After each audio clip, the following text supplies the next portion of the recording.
Hi అండి. ఈరోజు నేను మా ఇంట్లో బీరకాయ పొట్టుతో దోశలు వేశాను. దీనికి కావాల్సిన ఇంగ్రీడియంట్స్ బీరకాయ పొట్టు, ముందుగా నానబెట్టుకున్న పెసలు, బియ్యం, కొంచెం శనగపప్పు.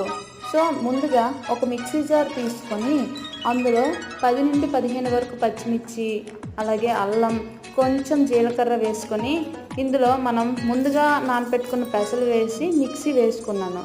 సో అదేవిధంగా మిగిలినవి కూడా పేస్ట్ చేసుకొని ఒక బౌల్లో వేసి కలుపుకోవాలి. సో దీనిలో రుచికి సరిపోయినంత ఉప్పుని యాడ్ చేసుకోవాలి. తర్వాత పొయ్యి మీద పెనం పెట్టి ఇది బాగా వేడయ్యాక దోశను వేసుకోవాలి. సో ఇది పూర్తయ్యాక దీన్ని వేడివేడిగా సర్వ్ చేసి తినడం వల్ల చాలా రుచిగా ఉంటుంది. అదేవిధంగా బీరకాయ పొట్టులో ఫైబర్ కంటెంట్ అనేది ఎక్కువ ఉండడం వల్ల మన హెల్త్కి కూడా బాగుంటుంది. సో ఈసారి మీ ఇంట్లో బీరకాయ కూర చేసేటప్పుడు పొట్టును పారేయకుండా ఈ విధంగా ట్రై చేయండి, చాలా బాగుంటుంది. ఈ వీడియో మీకు నచ్చినట్లయితే మీ ఫ్రెండ్స్ అండ్ ఫ్యామిలీ మెంబర్స్కి షేర్ చేయండి. Subscribe. Thank you for watching.